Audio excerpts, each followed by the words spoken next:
Today's youth need teachers, volunteers, and most of all, well, they need you. I'm Doug Edwards, and I'm going to be talking with real youth mentors and students to give you the knowledge you need to be the best youth worker possible. This is Youth Worker on Fire. Oh, you're trying to bring me down and run me out of town. You're taking what you want, but you can't take my rhythm now. I'm walking to my own beat, just gonna be me.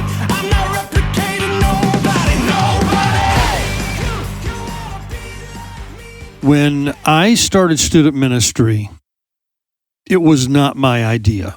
It was God's idea. I really just didn't have that much of a clue. Thought I knew something, was thrust into it because of what some churches do, and most churches do that have been smaller, and sometimes larger churches do it. They try to get the most for their money, thinking none of these things really take that much effort. So they try to combine ministries. For their senior pastor, they'll, let him be senior pastor. They pay him the most money. And the other guys, they try to cut the budget a little bit, if they have any other guys at all, any other women or men in ministry. And the first church, which was still a great church for me, they had me there for music. I just finished college, but they tagged on, be youth worker too. I didn't know what I was doing. I did an absolutely lousy job, could barely keep 2 or 3 students in there every week. We seemed to do okay in the music area, but so little money I couldn't do it forever. But I don't recommend it. I don't recommend it because every area of ministry in a church or in an organization deserves as much commitment as any other area because all of them build on each other. And I'm talking about a leader today. His name was Andy McDaniel, and Andy was the first trainer. Now listen, I ended up on my music career, but some things failed there, and I thought I was actually going to do more music. I was interviewing for music spots and ended up in Orlando through a lot of events. If you go back and listen to the podcast, you can find out what those events were that led me to Orlando Youth for Christ. But why there? That was just one of those God things, and thought I was going to actually be doing music there, and I was sorely mistaken. God had a better idea. So those first 5 years, I was just floundering. Even though I had some of the greatest trainings with Youth for Christ, but was not the best program in the United States. But my 6th year, they hired a guy by the name of Andy McDaniel. Even though I had had encounters with guys who had built great programs and done great things, Andy was on our team now. He was one of the greatest trainers that Youth for Christ has known. He knew how to love his people. He knew how to train them, and he knew how to release them to do what they need to do without him holding their hand anymore. And he encouraged them the whole time, always available if you needed him. So Andy gave me that heads up that I actually was doing the right things. I'd been taught the right things, but had nobody there to watch me and go, okay, yeah, you're doing that right. Oh, you're doing this. Because once again, student ministry was foreign to me. I had no idea. And here this guy by the name of Andy who came in, and he had a good reputation before. When Andy left after a year, I decided I need to go somewhere else as well. Would have probably done things differently had I known what I know now, but Andy was born in Birmingham, Alabama. After I left, went to a church. My wife and I would go on some mild stress camping trips with Andy and his crew in Miami because he ended up going and being the executive director of Youth for Christ in Miami, Florida, which was an incredible place and one of the top places in the United States for campus life. But Andy was born in Birmingham, Alabama, the second of 5 children. He grew up in extreme poverty, even spending a season living in his car. His earliest memories included standing on a chair at the kitchen stove making breakfast for his family. Andy thought God just had a bad last name, and he didn't have a clue what went on behind the doors of the many churches in his community. All that changed when a girl that he liked invited him to go to a Youth for Christ Campus Life Club meeting in high school. On September 23rd, 1970, Andy's Campus Life director, Joe Guthrie, helped guide him to the very feet of Jesus when Andy asked the Lord to come into his heart and take over his life. He knew that he wanted to help others make this same decision for the rest of his life. And Andy did just that. He retired, I think it was maybe a year and a half ago, from his college ministry, Moriah Ministries. He did that because Youth for Christ didn't have an opening for him up in Grand Rapids area where he and Valerie and his children moved back to. They ended up living there and being in ministry there, I think, for around 15 years, if I read it right.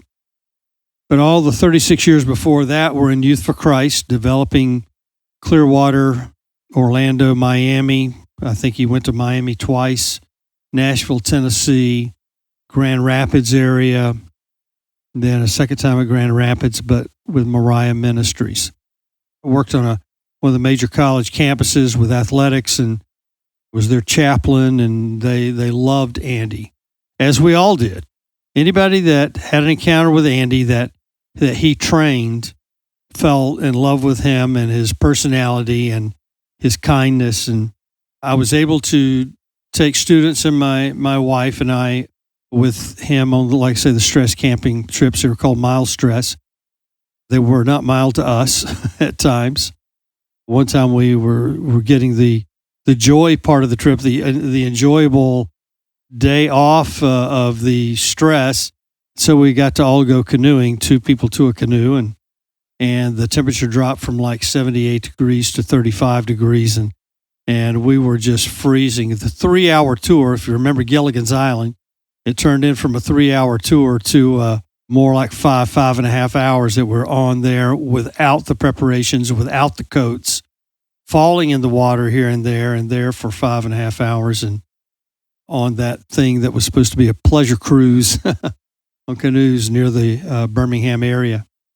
We also went spelunking and had trust falls and did devotions, had students and staff do solo days where they would go into the woods nearby and spend a day alone with God. And Andy taught us a lot of things about students and had a lot of things that he knew that we could do with students to help develop their spiritual growth. And those things were just the things that happened after he had spent a year training me with Youth for Christ.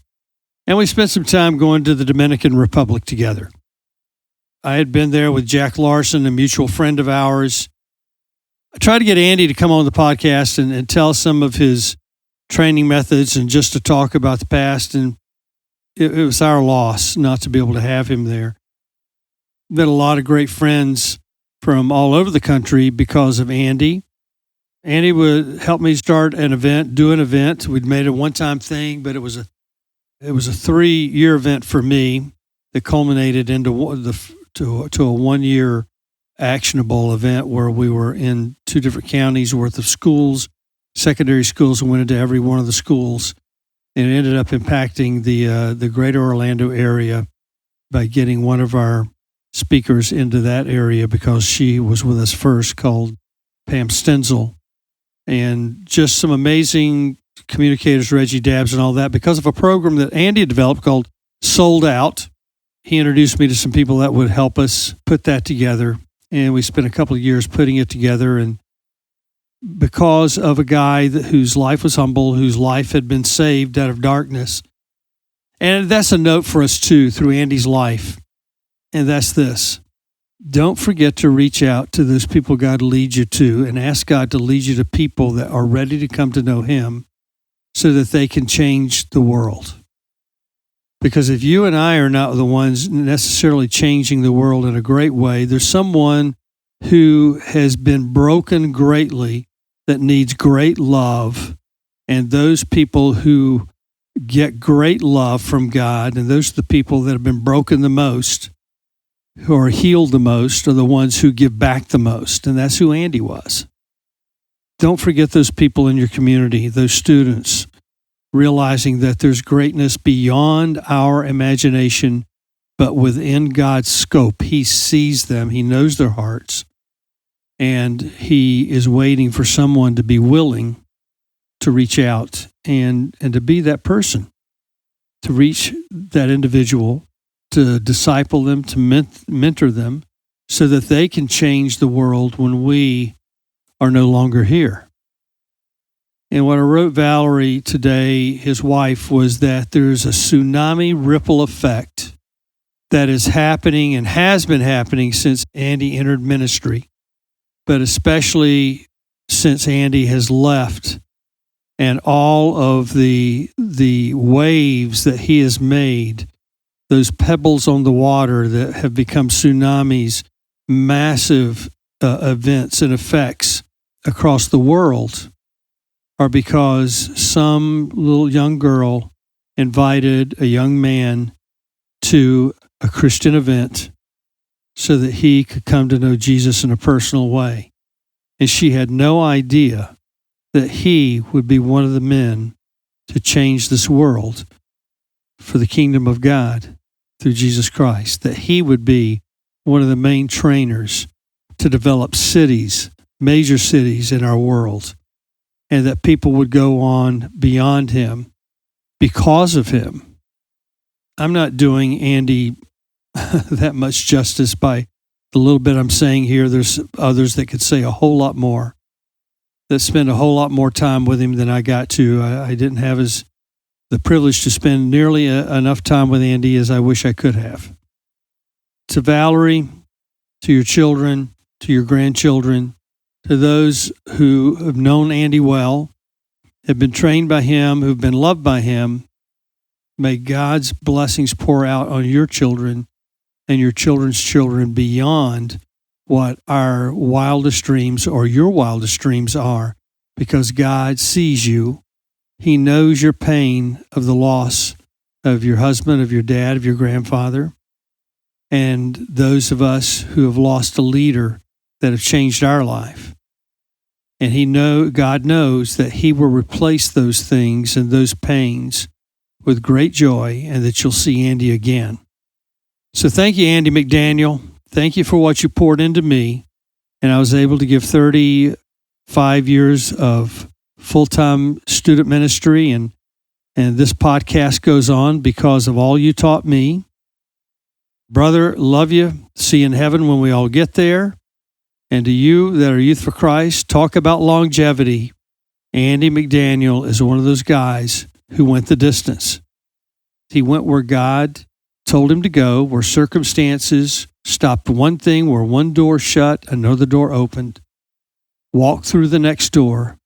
Don't be stopped in your tracks because of one ministry when it's over, because there's always another ministry to come. And Andy led the way. You've been listening to the Youth Worker on Fire podcast.